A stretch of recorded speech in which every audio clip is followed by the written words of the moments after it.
Hello ladies and gentlemen, this is Blue Maxima, and I'm here just having a little bit of remote play fun with the Nioh Alpha. And is that how you pronounce that, or is it Nioh? It's Japanese are fucking weird.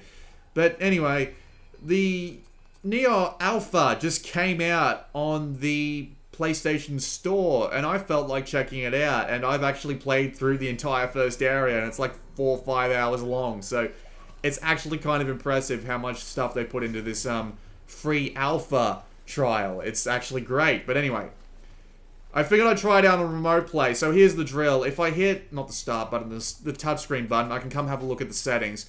You can change the game mode settings to focus on either resolution or focus on the frame rate. But if you focus on the frame rate, the game might look a little bit blurry on the screen. I've got this blown up to like 1080p, so it will look fairly blurry, but it doesn't really matter. Either way, you can actually turn off your headgear. You look a lot like The Witcher, I have to say. You've got all your typical stuff here. You can change all of that. That's kind of neat. You can change your screen brightness, so if you're having trouble with that, that's perfectly fine. Can't change your controls while you're in the alpha, which is a little bit disappointing, honestly. But it does tell you all your controls here, which is perfectly fine. You can also change a lot of your camera settings, so this is very useful indeed.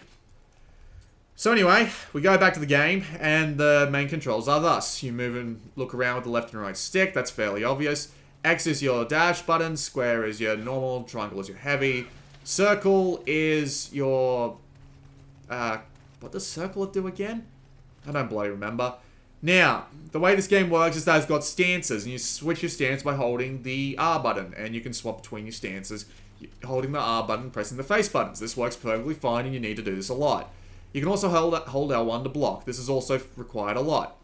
Now, the game applies all the buttons to the touchscreen, so you have to... Yay, weapons and stuff. Lots of stuff. The game applies all the buttons to the front touchscreen, so you use the R3 button to reset your camera and lock on, which is perfectly fine. It's in a decent place for it. However, this is not the way I wanted to go. I wanted to come up here first. I want to swap my stance to medium, and I want you to come at me, bro.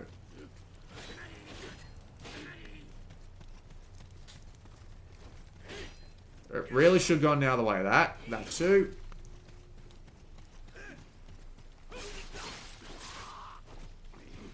Swap to light stance. Ow.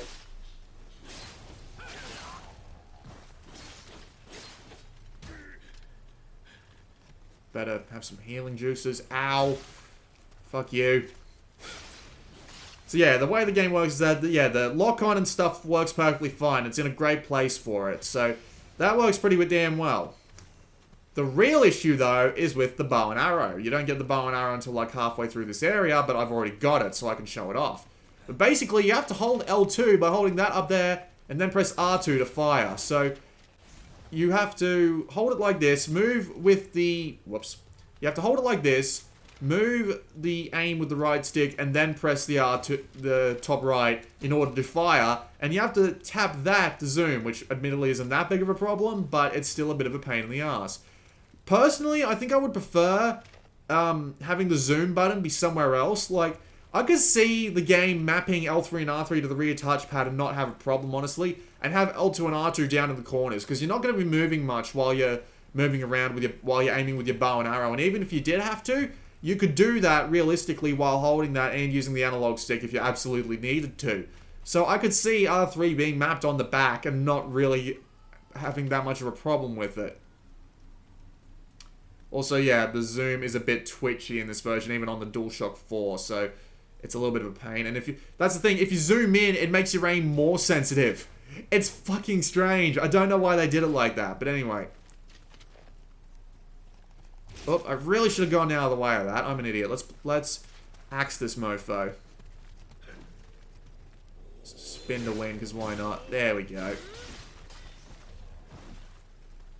But for the most part, if you're not going to be a bow user, or if you're just going to use it to like poke people from long distance and you don't really need to worry about like getting spotted by a bunch of guys at the same time, then for the most part, the default Nioh control scheme works fine. Maybe I'll send this off to the guys at Tecmo Koei's Europe's Twitter and see if they can pass along some advice to them. But yeah, if it was me, I'd have the lock-on map to the rear touchpad, because it would most likely work perfectly fine there, more or less. Yeah, let him come to me. I've fallen for that trap more than once already. This guy's a dick. And they've already spotted me, so not great.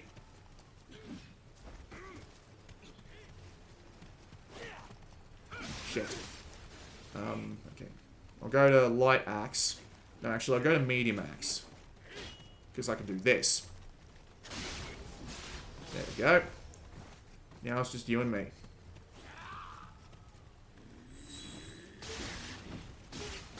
I love doing that spin to win move.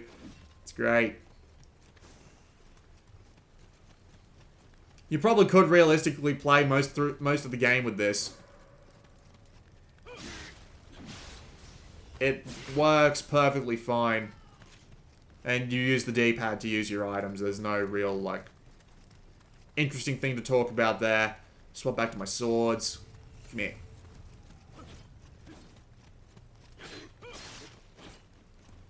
Just a massive stab.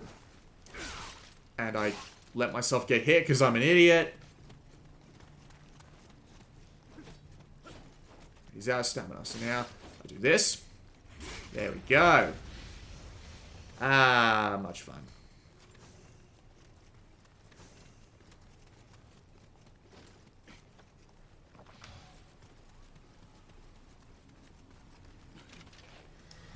Ow, forgot about you. I always forget about him. I'm probably going to die, but I don't care. I've shown off enough of the game. I've shown that it works. Not that big of a deal, honestly. Swap stances, beat the shit out of him. Get my stamina back and get out of the way. And I died. Ah, well, that was my fault. I wasn't really focusing too much. But yeah, that was a quick look at the Nioh Alpha on remote play. It works fine. I've got nothing wrong with it for the most part. Again, just having the bow be down the bottom in these areas and then having the lock-on be on the back would be preferable for me personally. But again, considering that you won't really be using the bow for much outside of long-distance poking, I don't really see a problem with the thing as it is. Perfect timing! It lost my connection to the PlayStation Network because I'm uploading like 12 videos at once while I'm recording this. So, yeah, that's perfectly fine. This has been Blue Maxima, and I'll see you all next time.